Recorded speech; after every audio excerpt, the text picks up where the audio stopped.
O que vai impactar a sua vida. Agora, no Café com Política. E o nosso convidado de hoje é o secretário de Estado de Saúde de Minas Gerais, Sávio Souza Cruz, que é deputado estadual licenciado para ocupar o cargo na secretaria. Secretário, bom dia, bem-vindo aqui ao Super N Primeiras Notícias. Bom dia, Rodrigo, bom dia, Delma, Ana Luísa, bom dia. Se me permite, gostaria primeiro de agradecer essa oportunidade de falar toda Minas Gerais através da Rádio Super, a quem eu cumprimento pela recém-inauguração, e a gente acredita muito que a presença da Rádio Super entre os meios de comunicação vai promover uma necessária democratização e uma pluralidade de informação que é tão contribuidora para reforçar o processo democrático no nosso estado. É justamente esse o nosso objetivo. Obrigado pelas palavras, secretário. Registrando a participação nesta entrevista da nossa repórter Ana Luísa Faria, repórter aqui da Super, repórter também do Caderno de Política do Jornal Tempo. Bom dia, bem-vinda, Ana. Bom dia, Rodrigo, Delma, secretário, bom dia, ouvintes. Bom dia. Bom, secretário, eu quero começar essa entrevista com o senhor falando a respeito da sua posição hoje no governo de Minas. Logo no início do governo Fernando Pimentel, o senhor assumiu a Secretaria de Estado de Meio Ambiente, passou uma temporada por lá e depois foi transferido para a pasta da saúde. A pasta da saúde tem um orçamento muito maior do que a pasta do meio ambiente, porém os problemas também são igualmente grandes em proporção àquilo que o senhor enfrentava no meio ambiente. Foi uma promoção ou foi uma dor de cabeça que o senhor acabou arrumando quando foi parar na Secretaria de Saúde? Eu não vejo nem como promoção, nem como dor de cabeça. Eu acho que foi uma necessidade que o governador sentiu de mudar o rumo da gestão na Secretaria de Saúde, onde os problemas são enormes. Não é novidade para ninguém que a própria lei orçamentária no Estado estabelece ou mostra a existência de um déficit enorme no orçamento. E esse déficit no orçamento, ele estoura de uma forma muito aguda na saúde. E por que estoura? Porque, veja bem, a existência de um déficit previsto na lei não é outra coisa senão dizer que cerca de 15% das milhares de rubricas que compõem o orçamento do Estado não tem cobertura para o financeiro. Só que na hora do repasse do duodécimo, dos outros poderes, do Tribunal de Contas, da Assembleia Legislativa, do Tribunal de Justiça, do Ministério Público, esse duodécimo é passado integralmente, ou seja, é passado inclusive aquilo que não tem cobertura para o financeiro. Então, esse déficit que ficaria nos outros poderes concentra-se no Executivo. Aí esse furo fica maior. Como os grandes orçamentos do Executivo, particularmente a segurança e a educação, se manifestam basicamente em servidores, em pessoal, o déficit mesmo acaba se pronunciando na saúde. E o desafio da saúde que nós estamos vivendo é o desafio da sobrevivência. E não é à toa que o governo Fernando Pimentel fez aprovar agora na Assembleia um pacote de legislações que podem, de uma certa forma, reforçar o caixa, numa espécie de plano mineiro de recuperação fiscal, que não guarda nenhuma relação com o plano que é preconizado pelo governo federal, que vem na linha de destruir o Estado, de precarizar os serviços públicos. A gente optou pelo outro caminho, de diminuir despesas que não representem risco à qualidade do serviço público, e possam possibilitar um aumento de arrecadação para que a gente comece a suprir um enorme déficit que no Estado tem se manifestado de forma muito aguda na saúde. Secretário, de quanto é o repasse hoje do governo federal para o governo do Estado na saúde, e esse repasse está em dia? Olha, eu não saberia te falar, porque os repasses são feitos fundo a fundo e inclusive diretos aos fundos municipais, né? Mas eu não tenho notícia assim, de atrasos importantes, né? O que a gente tem visto e nos preocupa muito é, por exemplo, a aprovação daquela PEC do limite de gastos, né? Eu não sei como é que vocês analisam, mas eu não vejo nenhuma razão para constitucionalizar um limite de investimentos sociais, a não ser sinalizar para o mundo que o Brasil fez uma opção pela banca financeira. Ou seja, se for necessário precarizar serviços públicos de prestação na área de saúde, na área de educação, o Brasil sinaliza que vai fazê-lo em nome de preservar a banca financeira, em nome de preservar o pagamento de juros. Só isso pode justificar, porque uma decisão de governo, por exemplo, não quero gastar em saúde, não quero gastar em educação, o governo opta por isso, mas qual a justificativa de constitucionalizar essa postura? Eu acho que vem na linha daquelas legislações que o Brasil, lamentavelmente, tem feito, sinalizando para o mundo, para a Banca Internacional, que a prioridade das prioridades no país, no nosso bezerro de ouro, é a banca financeira.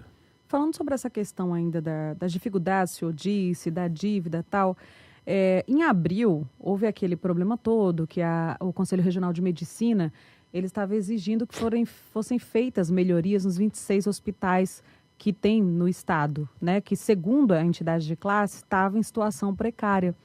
Esse repasse já está sendo feito? Como é que o governo está tratando isso, uma vez que os médicos ameaçaram até parar se essas melhorias não fossem feitas? Há uma série de desinformações. Por exemplo, hoje Minas Gerais tem mais de 100 municípios com gestão plena. Então, a relação do Estado com os municípios de gestão plena, ela não se dá com o prestador diretamente, ela se dá com os municípios, através dos fundos municipais. Então, às vezes, há uma confusão por parte de prestadores, de hospitais filantrópicos e tal, de que cobrando do Estado algo que, na verdade, deve ser administrado pelo fundo municipal. Dando um exemplo, por exemplo, a relação de Minas Gerais com Belo Horizonte, por exemplo, que é o principal município, ela não se dá com os prestadores municipais em Belo Horizonte, mas se dá fundo a fundo entre o Estado e o município de Belo Horizonte. Essa é uma relação. E às vezes você vê uma confusão de um determinado prestador em Belo Horizonte querer atribuir ao Estado um determinado débito que não é assunto do prestador com o Estado, e sim do prestador com o município, e o município é que tem a relação com o Estado. Deputado, vamos falar um pouquinho de política? Essa racha entre o vice-governador e o governador, ela prejudica de alguma forma a governabilidade do Estado? E prejudica a saúde especificamente, complementando a pergunta da Ana Luísa? Eu acho que não é o ideal, mas fazendo uma brincadeira, se o não falar que o PMDB está dividido, não é o PMDB, né? O PMDB é um partido muito grande e um partido que, lamentavelmente, se aventurou nessa linha desse golpe que foi perpetrado no Congresso Nacional, num travestido de impeachment. Por que eu falo lamentavelmente? Porque o MDB é um partido que jamais exigiu matrícula ideológica dos seus membros. Nós temos no MDB partidos ou filiados mais conservadores, mais progressistas, que têm diferentes visões da gestão pública. Mas o que nos unia a todos no PMDB, e eu sempre falava isso, eram os nossos valores fundacionais. Quais são os valores fundacionais do MDB? É um partido que lutou pela democracia, pela liberdade de imprensa, pelo Estado de Direito, e um partido que nasceu contra o golpe. Então, anos depois, décadas depois, ver o PMDB metido num golpe, ou seja, naquilo que é a negação da sua gênese, dos seus valores fundacionais, eu acho que é algo muito grave e que setores do PMDB, nos quais eu me incluo, devem, de uma certa forma, buscar recuperar esse nosso compromisso com a liberdade, com o Estado de Direito, com o respeito ao voto, com a democracia, e sempre nos posicionarmos contra os golpes, sempre no respeito dos critérios democráticos. Eu acho que naquele momento que o PMDB cometeu esse erro histórico no Congresso Nacional, de uma certa forma, isso promoveu uma certa cisão em Minas daqueles que pensam como eu e outros que, de uma certa forma, mostravam uma certa adesão a esse golpismo, né? Isso promoveu esse racha que de uma certa forma dura até hoje e que a gente, com muita determinação, a gente tem trabalhado para buscar essa reunificação do partido, mas que ela seja feita dentro dos valores que sempre perpetuaram e fizeram do PMDB o partido tão querido em Minas Gerais e no país de uma maneira como um todo. Secretário, há pouco tempo eu ouvi de um outro secretário colega do senhor, óbvio que eu vou resguardar aqui a fonte, a seguinte afirmação: o Sávio Souza Cruz é o mais petista dos PMDBistas. Como é que o senhor classifica essa declaração dada por um colega seu de secretariado? Não, e ele falou isso em tom de elogio. Na verdade é o seguinte, a nossa atuação nos últimos anos na luta contra o que foi aquele governo do senador Aécio Neves em Minas, daquilo que representou de afronta a esses valores fundacionais que eu menciono, de uma censura econômica como jamais houve, e ela se mostrando ainda mais eficaz que a censura dos canhões da ditadura, porque se os canhões da ditadura impunham o silêncio, a censura econômica do senador Aécio Neves impunha a adesão a um plano de marketing e a venda de uma Minas fictícia na opinião pública mineira. E a restrição a que a gente aparecesse, e eu tive uma atuação muito dura na denúncia disso, desse desmando que era um governo que, na verdade, submeteu Minas a um plano de marketing eleitoral, né?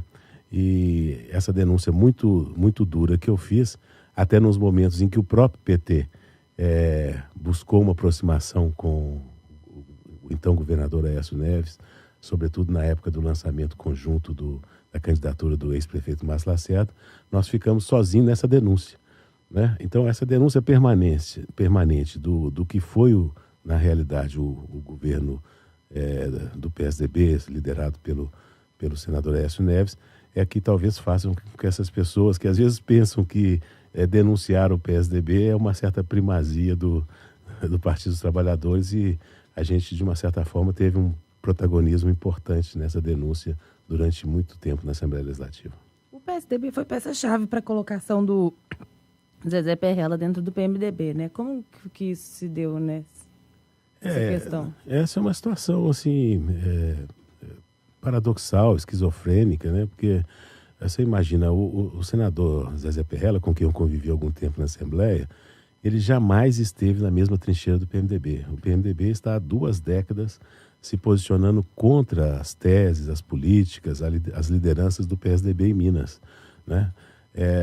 Lado a que o senador Zezé sempre esteve. E nós tivemos o relato de alguns membros do PMDB que disseram ter ouvido do próprio senador que filiou ao PMDB a convite do senador Aécio. Isso é uma loucura. Então eu não vejo condições políticas, e isso foi claramente demonstrado na última reunião da executiva, de permanência do senador num partido com o qual ele não guarda nenhuma identidade, com um partido de cujas lutas ele nunca participou, e em cujas trincheiras políticas ele sempre esteve no lado oposto. Acho que esse é o maior complicador de uma eventual permanência do senador no nosso partido. Secretário, a gente tem recebido muitos PMDBistas aqui, e até hoje só o presidente da Assembleia, Clever Lopes, que ficou em cima do muro em relação a essa questão. Mas os outros todos, e já foram muitos PMDBistas ao longo aqui de praticamente um mês de jornal, se disseram favoráveis a uma candidatura do PMDB ao governo de Minas. O senhor hoje integra o governo Fernando Pimentel. Qual o seu posicionamento? O PMDB deve ter candidatura própria ou o caminho mais natural é compor novamente com Pimentel no ano que vem? Rodrigo, eu acho que essa questão se colocará de uma forma mais clara no ano que vem. O que eu acho importante? Se a gente der uma olhada na história de Minas, Minas Gerais nunca houve terceira via. Nunca houve. Aqui vocês têm o lado do Palácio da Liberdade, uma certa oposição, e os mineiros escolhem aquilo que querem. O que eu defendo como fundamental é que o campo ao qual o PMDB pertence, nas últimas décadas, continua unido em Minas. Nós temos lideranças políticas em Minas, surgidas, inclusive no processo eleitoral de 2014, que têm que ser ouvidas na construção desse projeto. Eu cito muito especificamente os prefeitos Alexandre Calil, o prefeito Vitório Medioli, que são lideranças importantes, que eu acho que têm todas as condições de integrarem esse nosso campo, e aí a gente buscar candidaturas de unidade deste campo ao qual o PMDB está matriculado já há bastante tempo, e eu espero que continue. Então, é claro que nós temos, qualquer partido do tamanho do PMDB deseja uma candidatura própria, mas mais importante que isso é sentar na mesa com os nossos potenciais aliados, com a disposição de buscar o que é melhor para o grupo, né? Então eu acho que o Partido dos Trabalhadores, o PMDB, esses atores importantes hoje que surgiram das urnas de 2014, possam sentar desprovidos assim de situações pré-estabelecidas para que busquem aquilo que é melhor. Diferentemente do outro campo, onde uma determinada liderança fala assim, o candidato é fulano e ponto. Quer dizer, é talvez por isso que tenham tido tantos reveses na vida política recente. Para não repetir esses erros é que eu defendo. Claro, todos os partidos desejam candidatura própria, partidos da expressão do PMDB, do PT, mas o mais importante é que a gente tenha a habilidade, em nome do interesse maior de Minas, para construir e solidificar essa união desse campo nas eleições do ano que vem. Secretário, qual é a dificuldade do PMDB para definir candidatura própria? Porque a gente vê que o partido, e não só aqui em Minas, mas no país, acaba sempre participando das eleições, em cargos de vice, ou quando não tem um cargo como esse, mas sempre é governo. É mais cômodo para o partido isso, garantir estar no governo do que disputar uma candidatura própria? Não, isso não é verdade. Nenhum partido ficou mais na oposição mais tempo em Minas que o PMDB. O PMDB e nenhum partido disputou tantas vezes o governo do Estado como o PMDB. Nós disputamos as eleições durante, por exemplo, todos os mandatos do PSDB, o PMDB ficou firme na oposição, né? Nós praticamente igualamos o tempo da oposição ao regime militar, à ditadura militar, em Minas Gerais. E nós disputamos a eleição com Itamar Franco, disputamos com Nilton Cardoso, disputamos com Zaire Rezende. Nenhum partido disputou tanto como o PMDB. Mas já tem um tempo isso, né, secretário? Não, estou falando da história recente. Não, nós disputamos em 2000 aliás, eu mencionei aqui as urnas de 2014, na verdade foi em 2016 que surgiram essas lideranças que eu mencionei. Em 2014 nós disputamos com o vice-governador Antônio Andrade, né? E se a gente lembrar, em 2010, né, nós tivemos a candidatura do senador Hélio Costa, pelo PMDB. E aí sim com o PT na vice. Então, nenhum partido, insisto, disputou tantas vezes as eleições, inclusive na cabeça de chapa, como o PMDB. Talvez um reflexo do seu tamanho. E a gente, claro, se um nome nosso for o melhor para aglutinar essas forças políticas, é claro que é o desejo do partido. Se houver nos partidos aliados alguém com maior capacidade de fazer essa agregação, a gente tem que ter o espírito de buscar essa unidade, que é mais importante do que cada um por si só. E o senhor defende algum nome? O senhor tem preferência por algum nome do seu partido? Não, nós temos muitos nomes. Nós temos uma liderança hoje que emerge com muita força no partido, que é o presidente da Assembleia, o deputado Adalcléver Lopes, né? Nós temos nomes como o nosso candidato a senador, Josué Alencar, temos tantos deputados e tantas lideranças que a gente, no momento adequado, vai verificar se a gente vai, de fato, encabeçar esse projeto, mas não só em nome do PMDB, mas em nome dessa unidade de partidos. Eu lembro que nós estamos num país que tem uma balbúrdia partidária. Nós temos praticamente 40 partidos. Então, nenhum partido pode buscar a construção de uma eleição majoritária, e só o PMDB teve essa ousadia na eleição de Itamar Franco, quando nós conseguimos eleger o governador, o vice e o senador na época com Itamar Franco, Nilton Cardoso e Zé Alencar. Mas, fora essa exceção que só serve para confirmar a regra, o bom senso e o convívio com essa balbúrdia partidária recomenda que a gente consiga construir uma união de partidos que tenham identidades e uma visão de desenvolvimento de Minas parecida, para que a gente enfrente as eleições com possibilidade de êxito. Voltando a falar especificamente de saúde, secretário Sávio Souza Cruz, relembrando até o ouvinte que ligou o rádio neste momento, nosso convidado é o secretário de Saúde de Minas Gerais, Sávio Souza Cruz. A gente vive hoje em Belo Horizonte um drama em relação ao Hospital Municipal Hospital Metropolitano do Barreiro, que foi inaugurado, mas ainda atende muito aquém da necessidade, enfim, da sua capacidade também. E a Prefeitura de Belo Horizonte sempre reclama que falta repasse do governo federal e do governo do estado.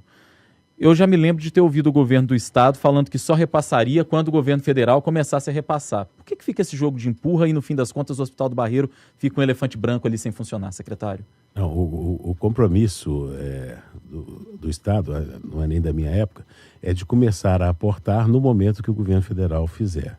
Agora, nós temos, sem fugir do problema, nós temos questões a serem resolvidas com o município de Belo Horizonte.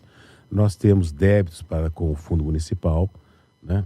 Tanto que parece que no final do ano passado o então prefeito Márcio Lacerda ajuizou uma ação contra o Estado que está sendo resolvida. E por outro lado, há um débito enorme do município para com o Estado através da Fundação Hospitalar de Minas Gerais.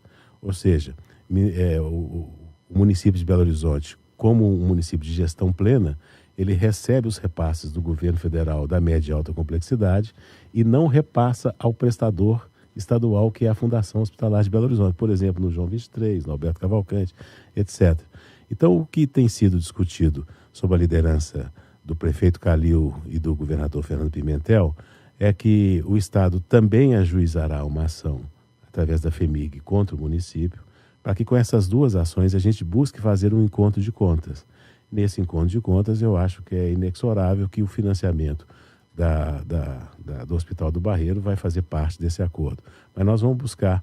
As coisas na administração pública são mais complexas, né? Não pode um gestor público simplesmente abrir mão de um crédito que julga ter com outro ente federado, tanto o município em relação ao Estado, como o Estado em relação ao município.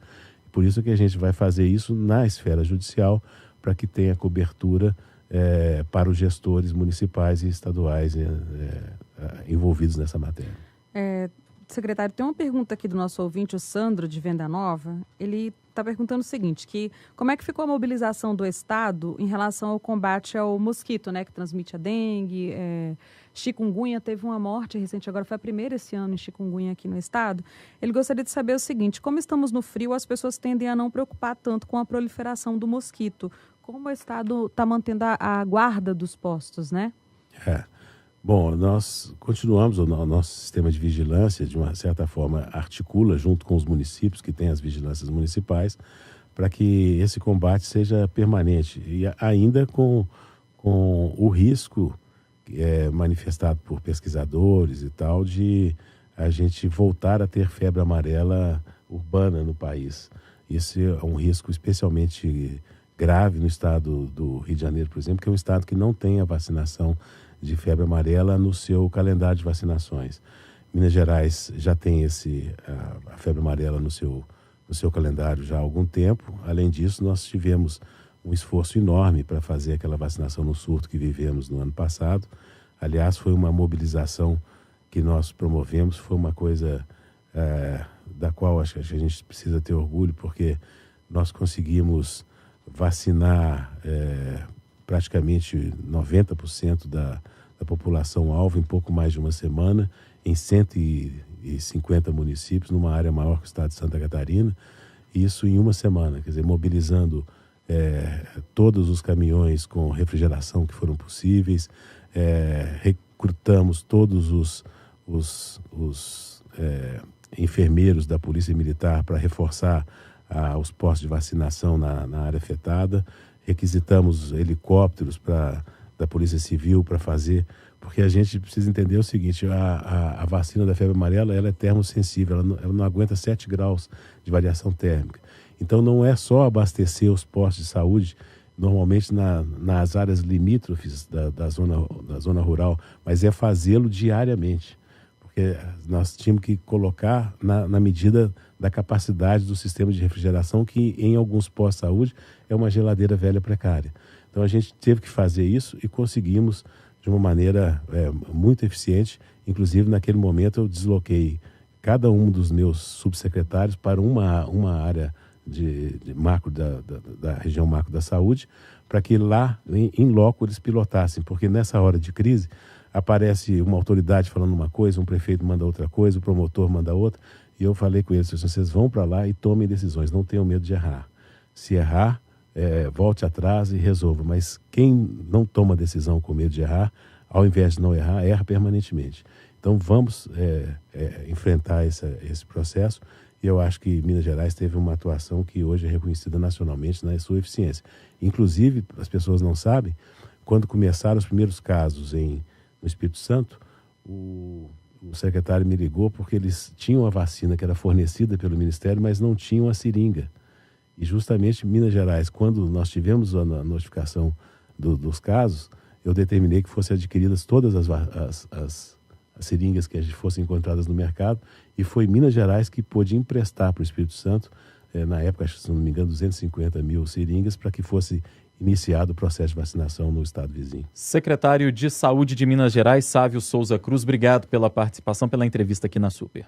Eu que agradeço a oportunidade, deixo aqui além do meu agradecimento, o meu desejo para que a Rádio Super faça na comunicação de rádio no nosso estado o mesmo que o Super e o Tempo fizeram, fazendo com que a comunicação e a mídia mineira tivesse uma expressão muito maior do que antes dos seus adventos.